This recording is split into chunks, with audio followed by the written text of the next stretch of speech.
이건 엄마가 나한테 주신 거야. 언니는 이미 아파트 받았잖아. 60대 중반의 둘째. 딸 민주가 목소리를 높였다. 그녀의 손에는 10년 전 어머니가 쓴 것으로 보이는 메모지가 쥐어져 있었다. 말도 안 돼. 그건 그냥 메모일 뿐이야. 법적 효력이 있는 유언장도 아니고. 첫째 딸 미니가 차갑게 응수했다. 그녀의 옆에는 명품 핸드백이 놓여 있었고 손목에는 고가의 시계가 반짝였다. 두 자매 사이 소파에는 돌아가신 어머니의 사진이 놓여 있었다. 사진 속 어머니는 온화하게 미소 짓고 계셨다. 어머니는 평생 두 딸을 위해 헌신하며 살아오셨다. 작은 식당을 운영하며 악착같이 모은 재산. 그 재산을 둘러싸고 이제 두 딸은 서로를 원수처럼 바라보고 있었다. 언니, 엄마가 돌아가시기 전 마지막 5년 누가 병원 모시고 다녔는데 언니는 바쁘다고 한 번도 안 왔잖아. 내가 경제적으로 얼마나 지원했는데. 병원비며 약값이며 다 내가 댔어. 변호사 사무실 차가운 형광등 아래에서 두 자매의 목소리는 점점 높아져만 갔다. 여러분, 가족이란 무엇일까요? 피를 나눈 사이, 세상에서 가장 가까운 관계.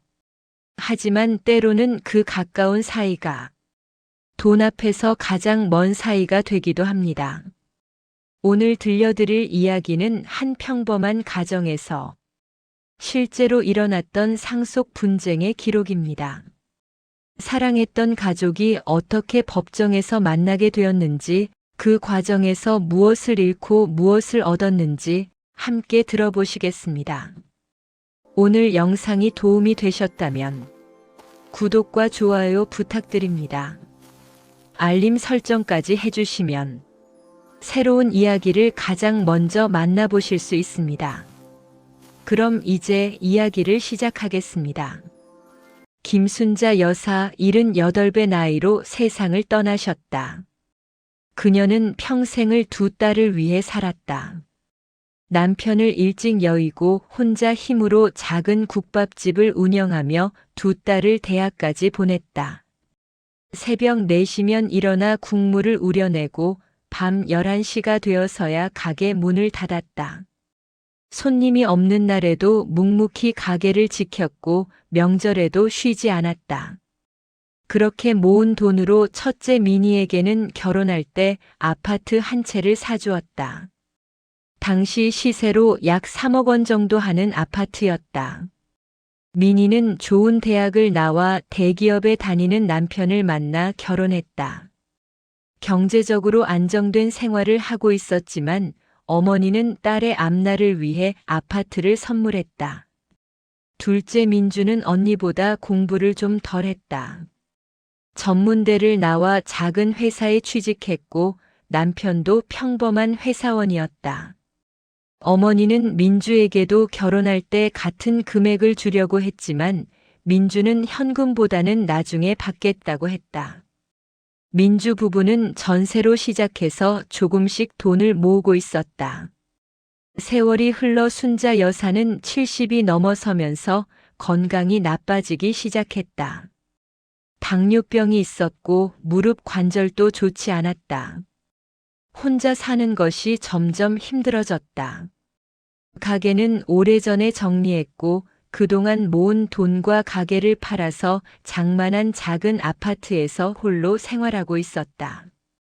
미니는 바쁜 직장 생활과 아이들 교육으로 자주 찾아뵙지 못했다. 한 달에 한두 번 들르는 것이 고작이었다. 대신 용돈을 많이 드렸다. 한 번 올 때마다 50만 원에서 100만 원씩 봉투에 담아드렸다. 어머니의 병원비나 필요한 것이 있으면 바로바로 송금해드렸다. 민주는 형편이 넉넉하지 않아 큰 돈을 들이지는 못했지만 거의 매일 어머니를 찾아뵀다. 퇴근길에 들러 저녁을 함께 먹고 주말이면 어머니를 모시고 병원에 갔다. 장을 받아들이고 청소를 해드리고 말벗이 되어드렸다. 순자 여사는 두 딸을 똑같이 사랑했다. 하지만 나이가 들면서 곁에 있어주는 민주가 더 고맙게 느껴지는 것도 사실이었다. 어느 날 밤 혼자 쓸쓸히 앉아있던 순자 여사는 메모지를 꺼냈다. 그리고 떨리는 손으로 이렇게 적었다. 내가 죽으면 현금이랑 아파트는 민주한테. 민희는 이미 아파트 받았으니까. 2015년 3월 12일 김순자. 그녀는 이 메모를 서랍 깊숙이 넣어두었다. 하지만 이것이 법적으로 유효한 유언장이 되려면 몇 가지 요건이 필요했다. 자필로 전문을 작성하고 날짜를 쓰고 서명 또는 날인을 해야 했다. 순자 여사의 메모는 형식을 갖추고 있었지만 그녀는 이것이 얼마나 중요한 문서인지 정확히 알지 못했다. 3년 후 순자 여사는 뇌졸중으로 쓰러지셨다. 응급실로 실려갔고 다행히 생명은 건졌지만 반신이 마비되었다. 이제 혼자서는 아무것도 할 수 없게 되었다. 요양병원에 입원해야 했다. 민주는 매일 병원에 갔다. 어머니의 몸을 닦아드리고 식사를 도와드리고 밤새 간병했다. 회사를 그만둘 수밖에 없었다. 남편의 월급만으로는 생활이 빠듯했지만 민주는 어머니를 돌보는 것이 당연하다고 생각했다. 민희는 병원비를 댔다. 요양병원비가 한 달에 200만 원 정도 들었고 각종 치료비와 약값까지 합치면 300만 원은 훌쩍 넘었다. 민희는 매달 이 돈을 빠짐없이 보냈다. 하지만 병원에는 자주 오지 못했다. 바쁜 일정, 아이들 학원 픽업, 남편 회사 모임까지 챙기다 보면 시간이 없었다. 일주일에 한 번, 잘하면 일주일에 2번 정도 들렀다. 순자 여사는 딸들에게 미안했다. 민주에게는 너무 많은 짐을 지게 한 것 같았고, 민희에게는 경제적으로 부담을 준 것 같았다. 하지만 그녀가 가장 의지하게 된 것은 매일 곁에 있어주는 민주였다. 어느 날 순자 여사는 민주에게 조용히 말했다. 엄마가 죽으면 아파트는 내가 가져. 언니는 이미 줬으니까. 서랍에 종이 있어. 민주는 어머니의 말을 듣고 울었다. 엄마, 그런 말씀 하지 마세요. 오래오래 사셔야죠. 하지만 순자 여사는 자신의 시간이 얼마 남지 않았음을 알고 있었다. 2018년 가을 순자 여사는 폐렴으로 상태가 급격히 악화되었다. 중환자실에 입원했고 인공호흡기를 달았다. 민주는 병원에서 살다시피 했다. 민희도 이때만큼은 자주 병원에 왔다. 두 자매는 어머니의 손을 잡고 눈물을 흘렸다. 하지만 순자 여사는 끝내 의식을 회복하지 못하고 세상을 떠나셨다. 향년 78세였다. 장례식은 조용히 치러졌다. 두 딸과 사위들, 손주들이 모였다. 친척들과 어머니의 몇 안 되는 친구분들이 찾아왔다. 3일장을 치르는 동안 두 자매는 슬픔에 잠겨 있었다. 아직 재산 이야기는 나오지 않았다. 장례를 치르고 49제를 지내는 동안 두 자매는 각자 어머니를 그리워했다. 문제는 그 후에 시작되었다. 장례를 치른 지 한 달쯤 지났을 때 민희가 민주에게 전화를 했다. 민주야, 우리 엄마 재산 정리해야 하지 않겠니? 응, 그래야지. 엄마 아파트랑 예금이 있을 텐데 우리 둘이서 반반 나누면 될 것 같아. 민주는 잠시 망설였다. 언니, 그게 엄마가 나한테 메모를 남기셨어. 메모? 무슨 메모? 아파트는 나한테 주신다고. 언니는 이미 아파트 받았으니까. 전화기 너머로 잠시 침묵이 흘렀다. 그게 무슨 소리야? 엄마가 언제 그런 말씀을 하셨는데? 10년 전쯤에 메모를 쓰셨어. 서랍에 보관하고 계셨고 나한테 말씀도 하셨어. 민희의 목소리가 차갑게 변했다. 그건 법적 효력이 있는 유언장이 아니야. 그리고 나는 결혼할 때 받은 아파트는 벌써 팔았어. 그건 나한테 준 게 아니라 빌려준 거나 마찬가지였어. 민주는 당황했다. 언니, 무슨 소리야? 엄마가 결혼 선물로 준 거잖아. 그건 내가 알아서 할 일이고 어쨌든 지금 남은 재산은 우리가 법대로 반반 나눠야 해. 그게 공평한 거야. 하지만 엄마가 원하셨다는 증거가 있어? 제대로 된 유언장이라도 있어? 민주는 할 말을 잃었다. 전화는 그렇게 끊어졌다. 며칠 후 민주는 어머니의 서랍에서 꺼낸 메모를 다시 펼쳐봤다. 내가 죽으면 현금이랑 아파트는 민주한테. 민희는 이미 아파트 받았으니까. 2015년 3월 12일 김순자. 어머니의 떨리는 필체가 보였다. 민주는 이것을 들고 법무사를 찾아갔다. 이게 유언장으로 인정될까요? 법무사는 메모를 꼼꼼히 살펴봤다. 일단 자필로 쓰셨고 날짜가 있고 서명이 있네요. 형식상으로는 자필 유언장의 요건을 갖추고 있습니다. 그럼 이대로 인정받을 수 있나요? 그게 문제는 다른 상속인이 이의를 제기하면 진위 여부를 다툴 수 있습니다. 필적 감정을 해야 할 수도 있고 작성 당시 의사 능력이 있었는지도 문제가 될 수 있습니다. 민주는 고민에 빠졌다. 언니와 싸우고 싶지 않았다. 하지만 어머니의 뜻을 지키고 싶기도 했다.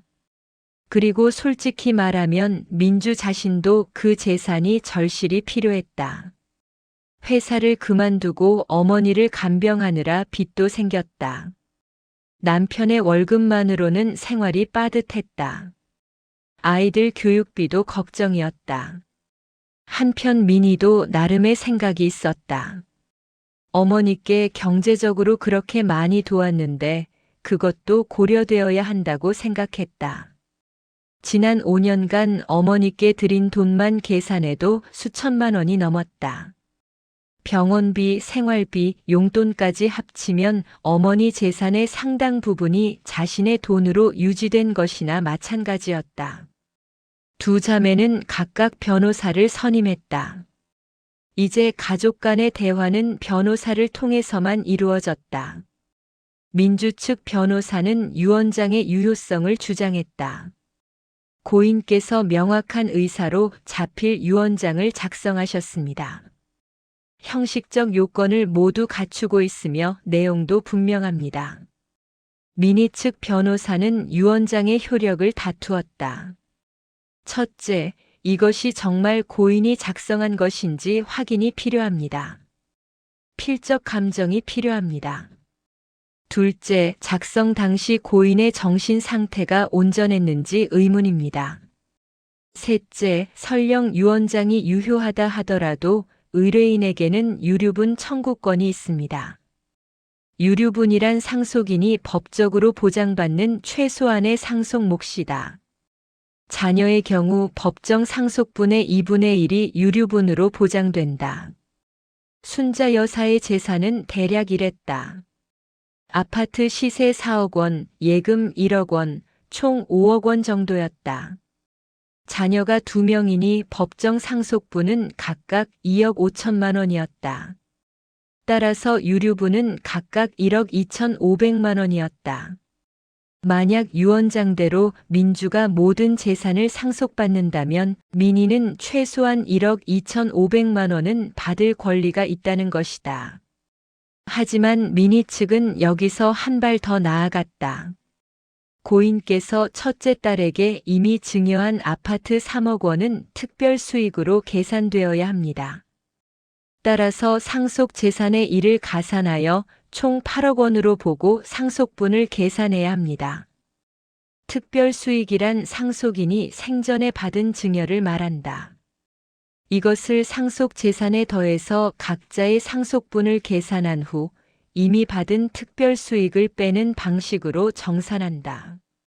만약 이 논리대로라면 총 상속 재산은 8억 원, 기존 재산 5억, 생전 증여 3억이 되고 각자의 법정 상속분은 4억 원씩이 된다. 민희는 이미 3억 원을 받았으니 1억 원을 더 받아야 하고 민주는 4억 원을 받아야 한다. 그런데 현재 남은 재산이 5억 원이니 민주가 4억 원, 민희가 1억 원을 받으면 된다는 계산이 나온다. 민주 측은 이에 반박했다.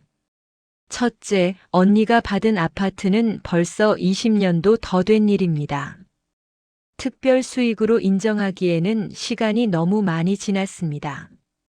둘째, 고인께서는 명확히 둘째 딸에게 재산을 물려주겠다는 의사를 밝히셨습니다. 셋째, 의뢰인은 지난 5년간 고인을 헌신적으로 돌보았습니다. 이는 기여분으로 인정되어야 합니다. 기여분이란 상속인이 피상속인의 재산 유지나 증가에 특별히 기여한 경우 그 기여도만큼 상속분을 더 받을 수 있는 제도다. 민주는 직장을 그만두고 5년간 어머니를 간병했다. 만약 간병인을 고용했다면 월 200만 원씩 5년이면 1억 2천만 원이 들었을 것이다. 따라서 민주의 기여분은 최소 1억 원 이상으로 인정되어야 한다는 주장이었다. 양측은 팽팽히 맞섰다. 조정을 시도했지만 합의점을 찾지 못했다. 결국 소송으로 가게 되었다. 민주는 유언장에 따른 상속 재산 분할을 청구했고 민희는 유류분 반환 청구 소송을 제기했다. 법원은 먼저 유언장의 진위를 확인하기 위해 필적 감정을 실시했다. 전문가가 순자 여사의 다른 필체들과 유언장을 비교 분석했다. 결과는 유언장이 순자 여사가 직접 작성한 것이 맞다는 것이었다. 필체의 특징, 필압, 글자 형태 등이 일치했다. 다음으로 작성 당시 의사 능력이 있었는지가 문제되었다. 민희 측은 어머니가 당시 이미 건강이 안 좋았고 치매 초기 증상이 있었을 수 있다고 주장했다. 하지만 의료 기록을 확인한 결과 2015년 당시 순자 여사는 신체적으로는 약했지만 정신적으로는 온전했던 것으로 확인되었다. 치매 진단도 받은 적이 없었다. 법원은 유언장이 유효하다고 판단했다. 따라서 원칙적으로는 민주가 모든 재산을 상속받게 되었다. 하지만 민희의 유류분 청구권은 인정되었다. 법원은 유류분을 계산했다.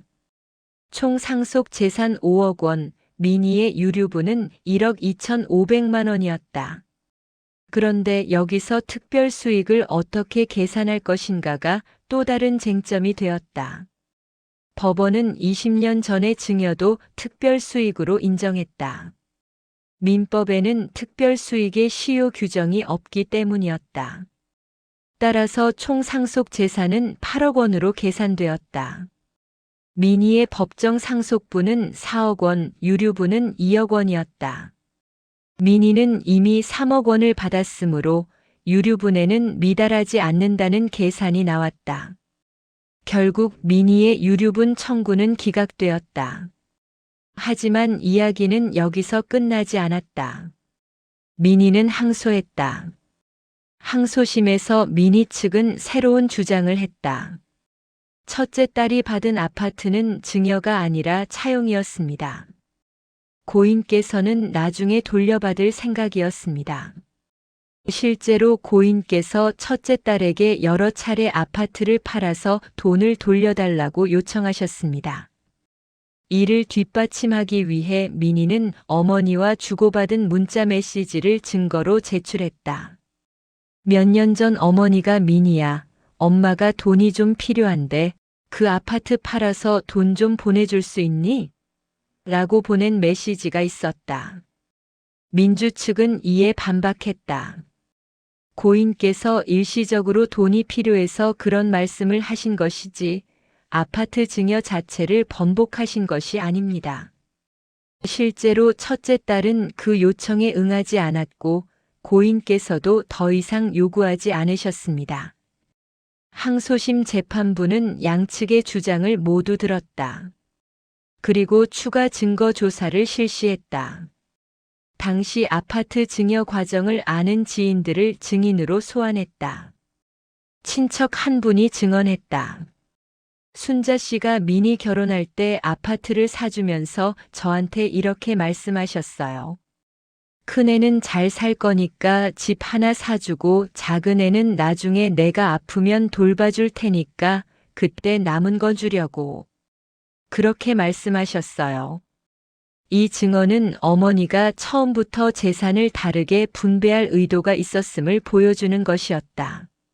하지만 민희 측은 이 증언의 신빙성을 다투었다.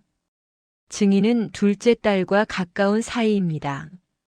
증언이 편향되어 있을 수 있습니다. 재판은 1년 넘게 이어졌다. 그 사이 두 자매는 서로 얼굴을 마주치는 것조차 꺼렸다. 법정에서 만나면 눈길도 주지 않았다. 민주는 스트레스로 불면증에 시달렸다. 민희는 주변 사람들에게 동생이 어머니 재산을 독차지하려 한다고 말하고 다녔다. 가족 모임은 완전히 끊어졌다. 명절에도 두 자매는 따로 차례를 지냈다. 어머니의 산소에도 따로따로 갔다. 자녀들, 즉 순자 여사의 손주들도 사이가 멀어졌다. 사촌간이었지만 이제는 남처럼 지냈다. 항소심 재판부는 고심 끝에 판결을 내렸다. 원심을 유지했다. 유언장은 유효하고 민희가 받은 아파트는 증여로 인정되며 민희의 유류분은 침해되지 않았다는 것이었다. 다만 재판부는 판결문에 이렇게 적었다. 고인께서는 두 딸을 모두 사랑하셨을 것이다. 첫째 딸에게는 사회 출발 시점에 아파트를 증여하셨고 둘째 딸에게는 노년을 헌신적으로 돌봐준 대가로 나머지 재산을 물려주고자 하셨다. 각각의 기여와 필요를 고려한 것으로 보인다. 재산의 절대적 액수보다는 고인의 뜻을 존중하는 것이 바람직하다고 판단한다. 민희는 상고를 고려했다. 변호사는 말했다. 상고해도 승소 가능성은 낮습니다. 하급심 판결이 법리적으로 타당하고 대법원이 이를 뒤집을 만한 사유가 보이지 않습니다. 그럼 제가 한 푼도 못 받는 건가요? 그건 아닙니다. 협상을 시도해 볼 수 있습니다. 동생분과 합의를 해서 일부라도 받는 것이 현실적일 수 있습니다. 민희는 고민했다. 벌써 변호사 비용만 수천만 원이 들어갔다. 시간도 2년 넘게 허비했다. 스트레스로 건강도 나빠졌다. 남편도 지쳤다. 이제 그만하는 게 어때요? 당신 건강이 더 중요하잖아요. 남편이 조심스럽게 말했다. 민희도 지쳤다. 하지만 억울한 마음은 가시지 않았다. 한편 민주도 힘들기는 마찬가지였다. 재판 스트레스로 머리카락이 많이 빠졌다. 남편과도 자주 다퉜다. 당신 언니한테 좀 양보하는 게 어때? 가족인데 이렇게까지 해야 해? 엄마 뜻이 그러셨잖아. 그리고 나는 5년을 엄마 간병했어. 당신은 그게 쉬운 일인 줄 알아? 알아. 하지만 가족이 이렇게 원수가 되는 걸 보니까 마음이 안 좋아. 민주도 가슴이 아팠다. 언니와 어렸을 때는 그렇게 사이가 좋았다. 언니가 자전거 태워주고 숙제도 봐주고 언니 옷 물려받아 입는 게 자랑스러웠던 시절이 있었다. 지금은 남보다 못한 사이가 되어버렸다. 민주는 어느 날 어머니 산소를 찾았다. 혼자였다. 산소 앞에 앉아 한참을 울었다. 엄마, 제가 욕심이 과한 걸까요? 엄마 유언을 지키려고 하는 게 잘못된 건가요? 아니면 언니한테 양보를 해야 하는 걸까요? 엄마, 저 어떻게 해야 해요? 바람만 쓸쓸히 불어올 뿐이었다. 민주는 그날 밤 잠을 이루지 못했다. 머릿속으로 지난 시간들이 주마등처럼 스쳐갔다. 어머니를 간병하던 날들. 매일 병원에 가서 어머니의 손을 잡아드리고 몸을 닦아드리고 식사를 도와드리던 시간들. 어머니가 고맙다 내 딸이라고 말씀하시던 목소리. 그리고 아파트는 내가 가져라고 하시던 그 말씀. 며칠 후 민주는 용기를 내어 언니에게 전화를 걸었다. 언니 나야. 언니, 우리 한번 만나서 얘기 좀 할까? 무슨 얘기? 이렇게 계속 싸우는 거 엄마도 원하시지 않으셨을 것 같아. 민희는 잠시 망설이다가 대답했다. 그래, 만나자. 두 자매는 어머니가 운영하시던 식당 자리에서 만났다. 지금은 다른 가게가 들어서 있었지만 두 사람 모두 이곳에 추억이 많았다. 어렸을 때 학교 끝나면 이 식당에 와서 숙제하고 어머니가 주시는 국밥을 먹던 곳이었다. 언니. 응. 언니 마음도 이해해. 엄마한테 경제적으로 많이 도와드렸잖아. 그것도 효도야. 나도 알아. 민희의 눈가가 붉어졌다. 너도 힘들었지. 5년을 엄마 간병하느라. 나는 그걸 못 해줬어. 바빴다는 핑계로. 언니가 바쁜 거 엄마도 아셨어. 그리고 경제적으로 도와주셔서 우리가 병원비 걱정 없이 엄마를 돌볼 수 있었어. 그것도 큰 도움이었어. 두 사람은 한동안 말없이 앉아 있었다. 그리고 민주가 말했다. 언니, 내가 생각을 좀 해봤어. 법적으로는 내가 이겼지만 그게 다는 아니잖아. 우리 엄마 재산 좀 나눠 갖자. 뭐? 아파트는 내가 가질게. 엄마 유언이니까. 대신 예금 1억 원은 언니가 가져. 민희는 놀란 표정으로 동생을 바라봤다. 너, 진심이야? 응. 우리 이대로 원수처럼 살 수는 없잖아. 엄마도 천국에서 슬퍼하실 거야. 민희는 한참을 아무 말도 하지 못했다. 그리고 눈물이 흘러내렸다. 미안해, 민주야. 언니가 너무 욕심부렸어. 엄마가 너한테 주고 싶어 하셨던 거 나도 알았어. 근데 내가 너무 불공평하다고 생각했나 봐. 언니도 서운했던 거 이해해. 엄마가 나한테만 남기신 것 같아서 언니는 배제된 것 같았겠지. 그래도 너는 5년을 엄마 곁에 있었어. 나는 돈만 보냈지. 엄마가 마지막으로 손 잡아주고 싶었던 건 너였을 거야. 두 자매는 그날 오랜만에 서로를 껴안고 울었다. 어머니가 돌아가신 후 처음으로 함께 운 것이었다. 그 후 두 자매는 합의서를 작성했다. 아파트는 민주가, 예금은 민희가 가지기로 했다. 법적으로는 민주가 모두 가질 수 있었지만 민주는 언니와의 관계를 택했다. 돈보다 가족이 중요하다고 생각했다. 합의서에 서명하는 날 민희가 말했다. 민주야, 고마워. 그리고 미안해. 내가 너무 멀리 갔어. 언니도 미안해. 내가 좀 더 언니 입장을 이해했어야 했는데. 우리 이제 다시 자주 보자. 애들도 사촌끼리 만나게 하고. 그래, 언니. 그러자. 그렇게 2년 넘게 이어진 분쟁은 끝이 났다. 하지만 그 과정에서 두 자매가 잃은 것도 많았다. 시간, 돈, 건강, 그리고 무엇보다 소중한 추억들. 법정에서 싸우는 동안 그들은 어머니를 제대로 애도하지 못했다. 어머니를 그리워하고 추억하는 대신 어머니의 재산을 두고 다퉜다. 변호사 비용으로만 양쪽 합쳐 5천만 원 넘게 썼다. 그 돈이면 어머니 산소를 더 좋은 곳으로 모실 수도 있었고 어머니를 기리는 장학금을 만들 수도 있었다. 이제 또 다른 사례를 살펴보겠습니다. 이번에는 재혼 가정의 상속 분쟁입니다. 재혼 가정이 늘어나면서 이런 유형의 분쟁도 증가하고 있습니다. 최동수 씨는 60대 중반의 사업가였습니다. 첫 번째 결혼해서 아들 하나를 두었습니다. 이름은 최현우였습니다. 현우가 중학생 때 아내가 암으로 세상을 떠났습니다.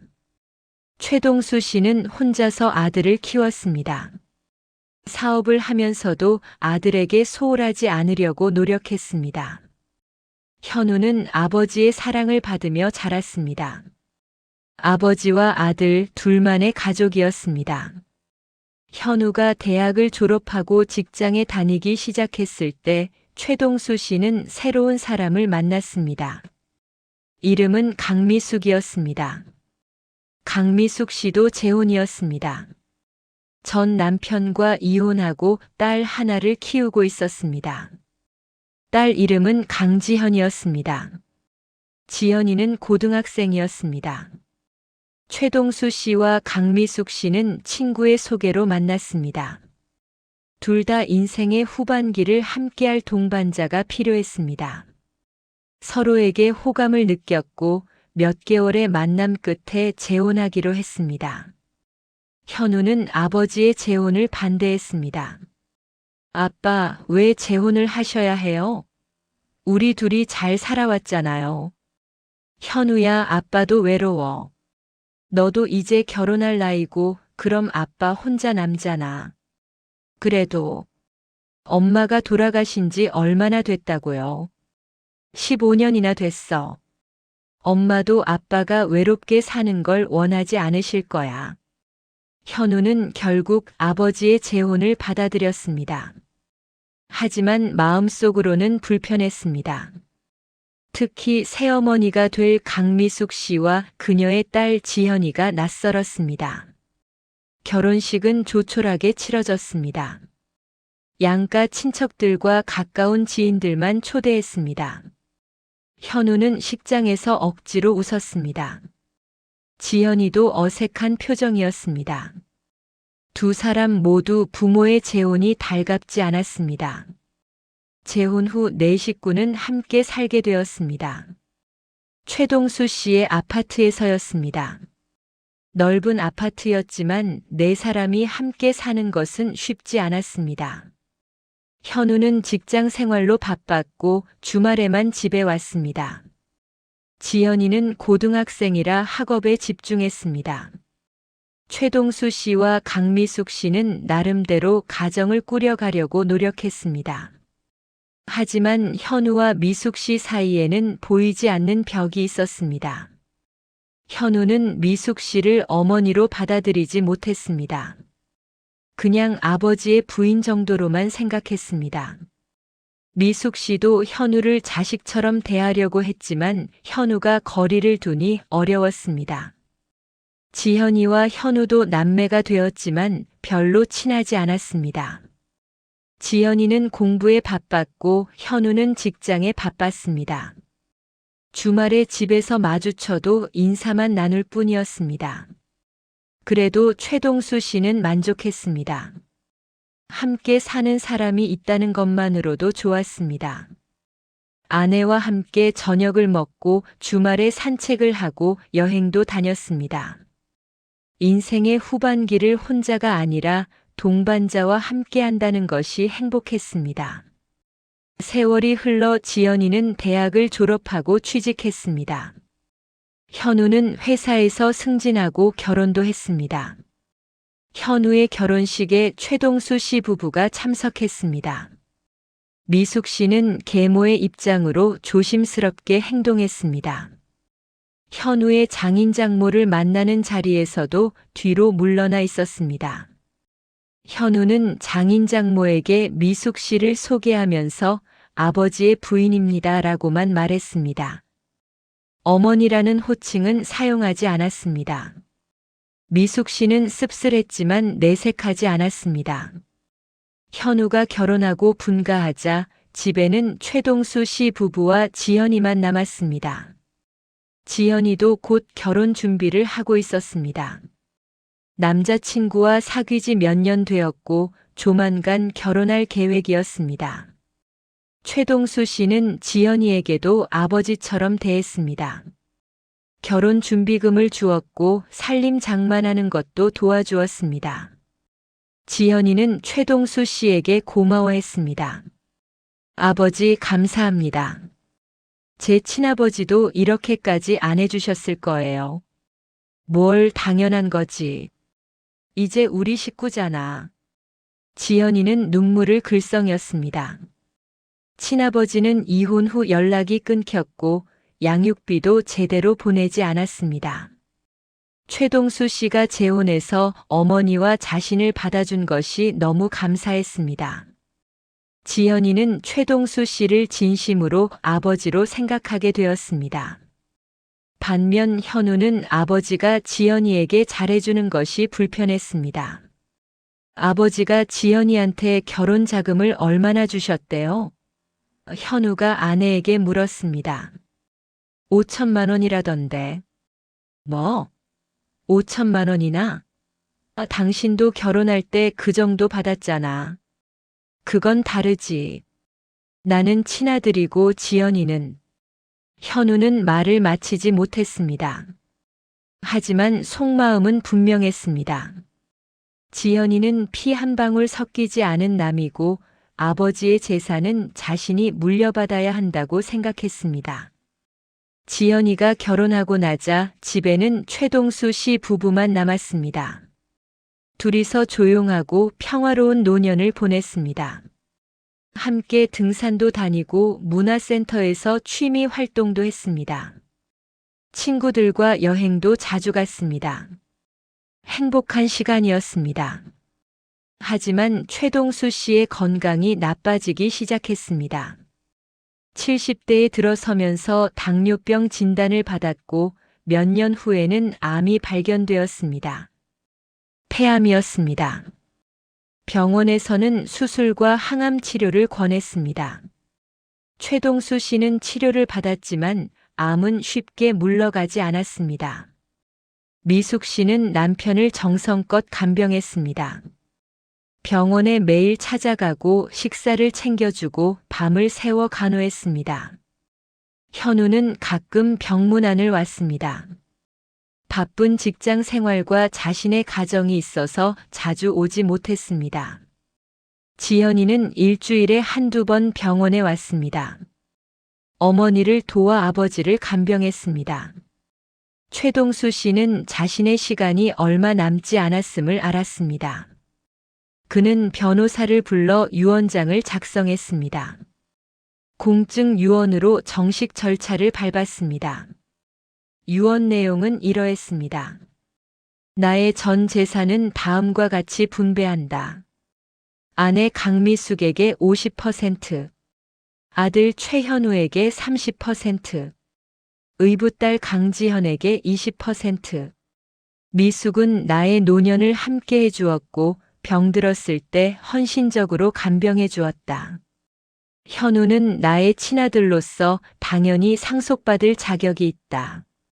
지연이는 비록 혈연은 아니지만 나를 아버지로 생각해 주었고 나도 그 아이를 딸로 여긴다. 세 사람이 나의 뜻을 이해하고 사이좋게 지내주기를 바란다. 얼마 후 최동수 씨는 세상을 떠났습니다. 향년 75세였습니다. 장례식에는 많은 사람이 찾아왔습니다. 사업 관계자들, 친척들, 친구들이 고인을 추모했습니다. 현우는 장남으로서 상주를 맡았습니다. 미숙 씨는 아내로서 옆에서 조문객을 맞이했습니다. 지연이는 딸의 입장에서 장례를 도왔습니다. 장례를 치르는 3일 동안은 모두 슬픔에 잠겨 있었습니다. 하지만 장례가 끝나고 49제를 지낸 후 재산 문제가 불거졌습니다. 변호사가 유언장을 공개했습니다. 최동수 씨의 재산은 약 20억 원이었습니다. 아파트 한 채와 상가 건물, 예금과 주식으로 구성되어 있었습니다. 유언대로라면 미숙 씨가 10억, 현우가 6억, 지연이가 4억을 받게 되었습니다. 현우는 즉시 반발했습니다. 이게 말이 됩니까? 지연이는 아버지와 피 한 방울 안 섞인 사람인데 4억을 받는다고요? 고인의 유언입니다. 법적으로 유효합니다. 법적으로 유효해도 불합리한 건 불합리한 거잖아요. 지연이는 법적으로 상속인도 아니에요. 변호사가 설명했습니다. 맞습니다. 지연이 씨는 법적 상속인이 아닙니다. 하지만 유증을 받는 것입니다. 유증이란 유언으로 재산을 증여하는 것입니다. 법적 상속인이 아니어도 유언으로 재산을 받을 수 있습니다. 그럼 저는 6억밖에 못 받는 거예요? 저는 친아들인데? 법정 상속분대로라면 의뢰인과 미숙 씨가 반반씩 받아야 합니다. 각각 10억씩입니다. 하지만 고인께서 유언으로 다르게 정하셨습니다. 현우는 분노했습니다. 자신은 친아들인데 6억만 받고 계모는 10억을 받고 피도 안 섞인 지연이는 4억을 받다니. 이것이 공평한가? 현우는 유류분을 청구하기로 했습니다. 현우의 법정 상속분은 10억이므로 유류분은 5억이었습니다. 유언대로라면 6억을 받으니 유류분은 침해되지 않았습니다. 하지만 현우는 지연이에게 주는 4억이 문제라고 주장했습니다. 지연이는 상속인이 아닙니다. 따라서 지연이에게 준 4억은 유증입니다. 유증은 상속인의 유류분을 침해할 수 없습니다. 만약 유증이 유류분을 침해한다면 유증을 감축해야 합니다. 현우의 변호사가 주장했습니다. 법리는 이랬습니다. 상속 재산 20억에서 법적 상속인인 현우와 미숙이 각각 10억씩 받는 것이 법정 상속분입니다. 유류분은 각각 5억입니다. 만약 지연이에게 4억을 주면 남는 재산은 16억입니다. 이것을 현우와 미숙이 나누면 각각 8억씩입니다. 현우는 8억을 받는데 이는 유류분 5억보다는 많으므로 형식적으로는 유류분이 침해되지 않았습니다. 하지만 현우는 다른 논리를 폈습니다. 저는 친아들로서 최소한 10억은 받아야 합니다. 아버지가 계모와 재혼했다고 해서 제 상속분이 줄어들 이유가 없습니다. 더구나 계모의 딸인 지연이에게 4억을 주는 것은 부당합니다. 법원은 이 사건을 심리했습니다. 쟁점은 명확했습니다. 지연이에게 주는 유증이 현우의 유류분을 침해하는가? 법원은 다음과 같이 판단했습니다. 현우의 유류분은 5억이고 유언대로라면 6억을 받으므로 유류분은 침해되지 않았다. 따라서 현우의 청구는 기각되었습니다. 하지만 현우는 항소했습니다. 항소 이유는 이랬습니다. 계모인 미숙 씨는 아버지와 결혼 생활을 10년 정도 했습니다. 그 기간 동안 기여한 바가 있다고 인정하더라도 10억 전액을 받을 자격이 있는지 의문입니다.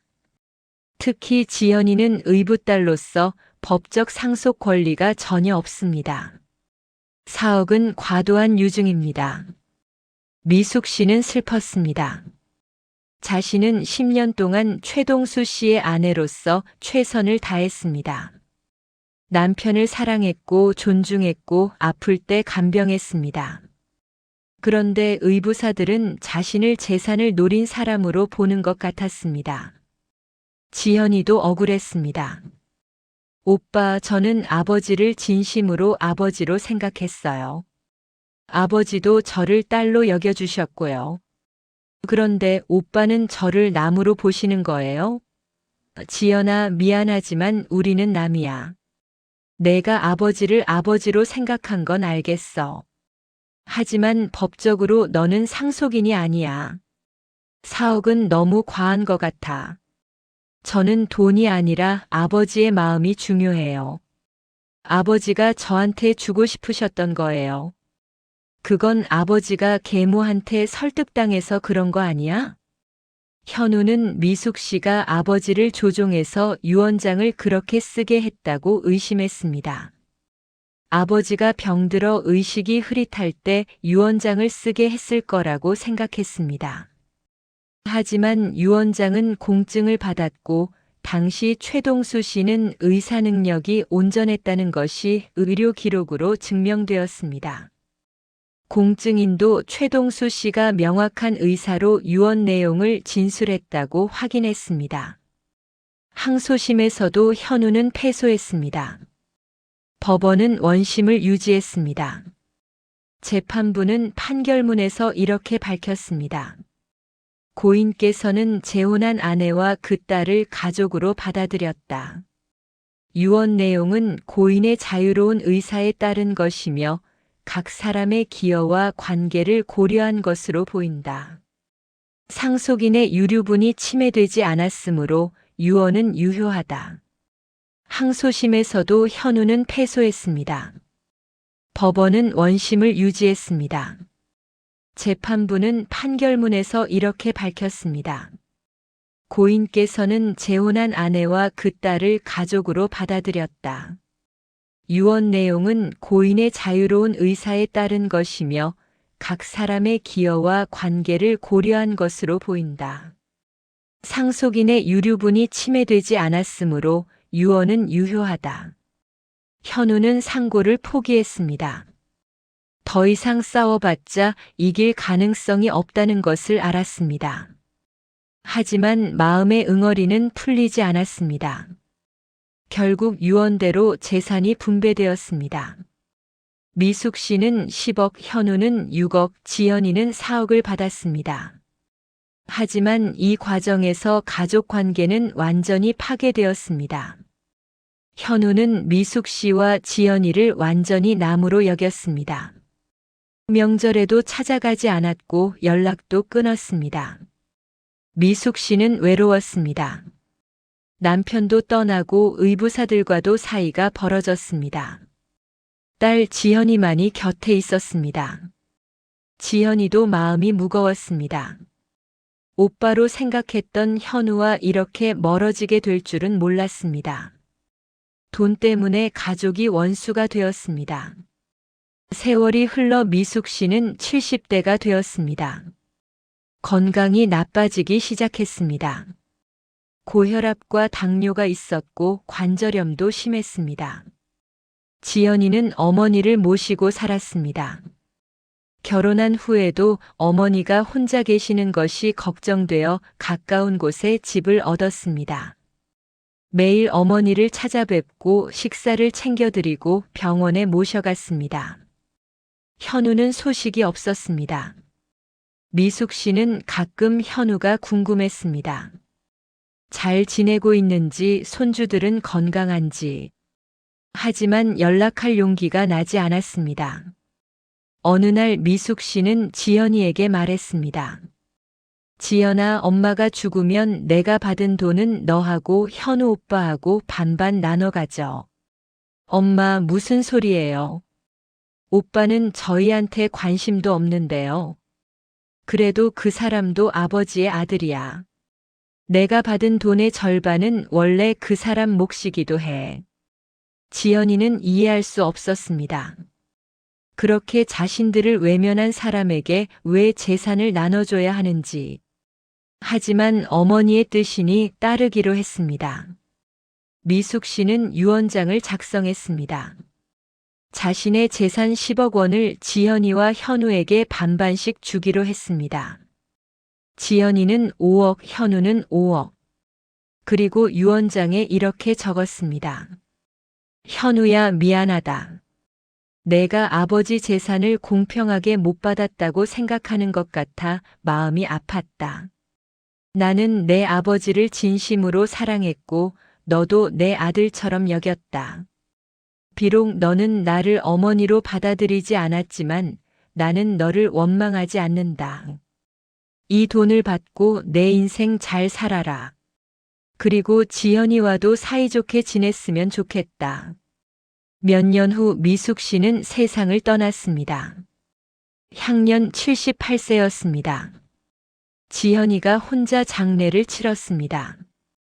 현우에게 연락을 했지만 오지 않았습니다. 장례식장에는 지연이와 그 가족, 그리고 미숙 씨의 몇 안 되는 친구들만 있었습니다. 쓸쓸한 장례였습니다. 장례를 마치고 변호사가 유언장을 공개했습니다. 현우에게도 통지가 갔습니다. 현우는 유언장 내용을 듣고 놀랐습니다. 계모가 자신에게 5억을 남긴 것입니다. 현우는 복잡한 감정이 들었습니다. 계모를 그렇게 멀리했는데 계모는 자신을 아들로 생각했던 것입니다. 현우는 처음으로 후회했습니다. 자신이 너무 냉정했던 것은 아닐까? 계모도 나름대로 자신을 챙기려고 했던 것은 아닐까? 현우는 지연이에게 전화를 걸었습니다. 오랜만에 연락이었습니다. 지연아, 나야. 오빠. 장례식 때 왜 안 오셨어요? 미안하다.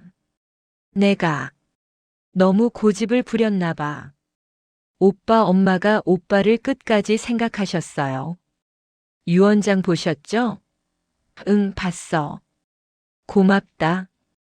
그런데 나는 그 돈을 받을 자격이 없는 것 같아.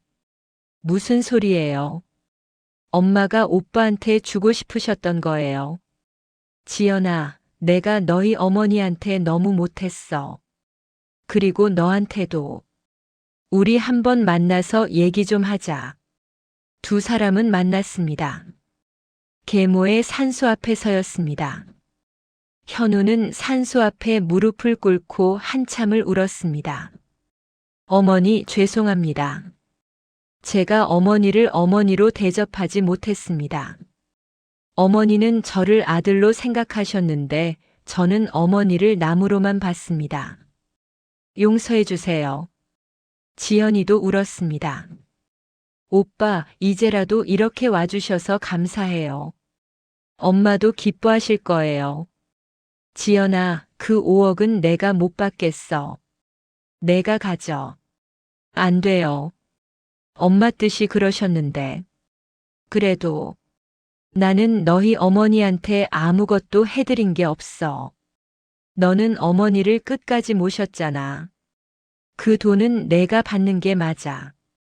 오빠, 제가 드리고 싶은 게 있어요. 지연이는 가방에서 편지 한 통을 꺼냈습니다. 엄마가 돌아가시기 전에 저한테 주신 편지예요. 오빠한테 전해달라고 하셨어요. 현우는 떨리는 손으로 편지를 펼쳤습니다. 현우야, 이 편지를 읽고 있다면 엄마는 이미 세상을 떠난 후일 거야. 엄마는 너를 정말 아들처럼 생각했단다. 내가 엄마를 받아들이지 못한 것도 이해해. 엄마도 처음에는 서운했지. 하지만 나중에는 내 마음을 이해하게 됐어. 너에게는 돌아가신 친어머니가 계시니까. 그분의 자리를 내가 대신할 수는 없는 거지. 엄마는 다만 내 아버지와 함께 행복한 시간을 보낼 수 있어서 감사했어. 그리고 너라는 아들을 곁에서 볼 수 있어서 기뻤어. 비록 멀리서였지만. 현우야, 제발 지연이하고는 사이좋게 지내다오. 지연이는 내 여동생이야. 피는 안 섞였지만 한 지붕 아래서 살았던 가족이잖니. 엄마가 너한테 남기는 돈으로 행복하게 살아라. 그리고 가끔 엄마 산소에 들러서 인사해주면 좋겠다. 엄마는 저 세상에서도 너를 지켜볼게. 사랑한다, 내 아들아. 현우는 편지를 읽으며 눈물을 멈추지 못했습니다. 계모는 마지막까지 자신을 아들로 생각했습니다. 자신이 냉대했는데도 원망하지 않고 이해해 주었습니다. 현우는 자신이 얼마나 어리석었는지 깨달았습니다. 혈연이 전부가 아니었습니다. 진짜 가족은 피가 아니라 마음으로 연결되는 것이었습니다. 계모는 진심으로 자신을 아들로 여겼는데 자신은 그것을 외면했습니다. 현우는 지연이를 바라봤습니다. 지연아, 미안해. 내가 너를 여동생으로 대하지 못했어. 괜찮아요, 오빠. 이제라도 이렇게 마음 열어주셔서 감사해요. 앞으로 우리 자주 보자. 우리 아이들도 만나게 하고. 네, 오빠. 그럴게요. 그날 이후 현우와 지연이는 관계를 회복했습니다. 명절마다 만나고 계모의 산소에도 함께 갔습니다. 현우는 아버지와 계모의 산소를 정성껏 관리했습니다. 재혼 가정의 상속 문제는 점점 더 흔해지고 있습니다. 이혼율이 높아지고 재혼하는 사람들이 늘어나면서 이런 유형의 분쟁도 증가하고 있습니다. 재혼 가정의 상속 문제는 일반 가정보다 복잡합니다. 전 배우자의 자녀, 현 배우자, 현 배우자의 자녀 등 여러 이해관계자가 얽혀 있기 때문입니다. 법적으로 재혼한 배우자는 당연히 상속인입니다. 하지만 재혼 배우자의 자녀는 양자 입양을 하지 않는 한 상속인이 아닙니다. 현우의 경우처럼 친자녀는 재혼 배우자나 그 자녀에게 재산이 가는 것을 불만스러워하는 경우가 많습니다. 반대로 재혼 배우자와 그 자녀는 차별받는다고 느끼기도 합니다. 이런 문제를 예방하려면 어떻게 해야 할까요? 첫째, 재혼 전에 충분히 대화하는 것이 중요합니다. 각자의 재산 상태, 상속에 대한 생각, 자녀들의 의견 등을 솔직하게 나눠야 합니다. 둘째, 재혼 배우자의 자녀를 가족으로 받아들일 것인지 결정해야 합니다. 만약 진정으로 가족으로 여긴다면 양자 입양을 고려할 수 있습니다. 양자가 되면 법적으로 친자녀와 동일한 상속 권리를 갖습니다. 셋째, 명확한 유언장을 작성해야 합니다. 누구에게 얼마를 줄 것인지, 왜 그런 결정을 했는지 명확히 밝혀야 합니다.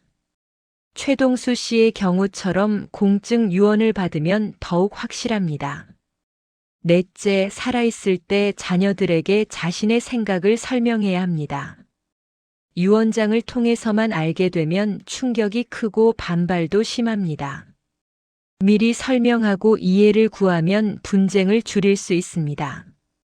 자녀들의 입장에서도 생각해 볼 점이 있습니다. 부모가 재혼했다면 그 배우자를 존중해야 합니다. 아무리 친어머니 또는 친아버지의 자리를 대신할 수 없다 해도 부모가 선택한 동반자입니다.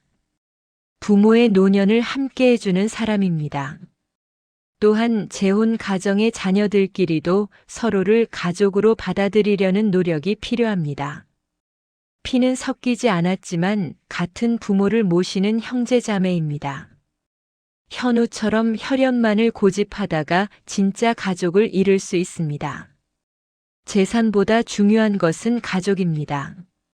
몇 억을 더 받는 것보다 가족과 좋은 관계를 유지하는 것이 인생에서 더 가치 있습니다.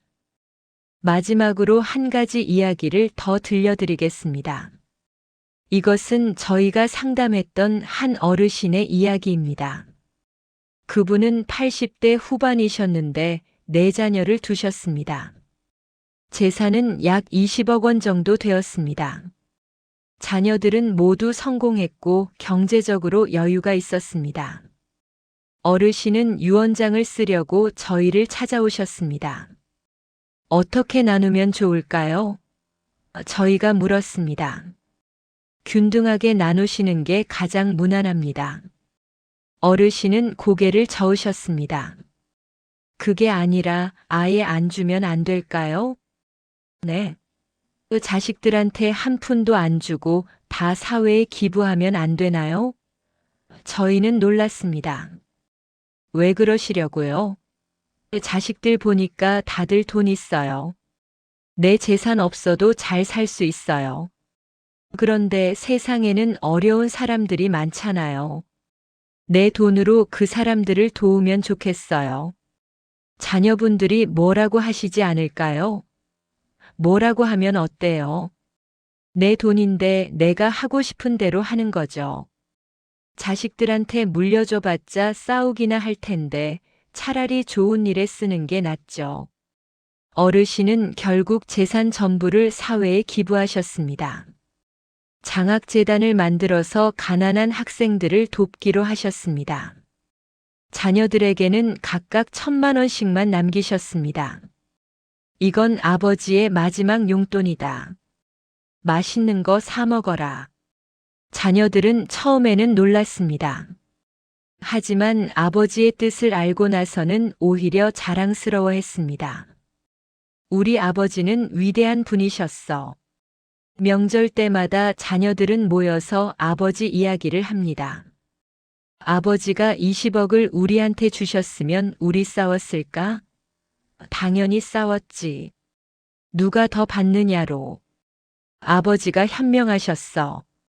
우리한테 재산 대신 더 큰 걸 주셨어.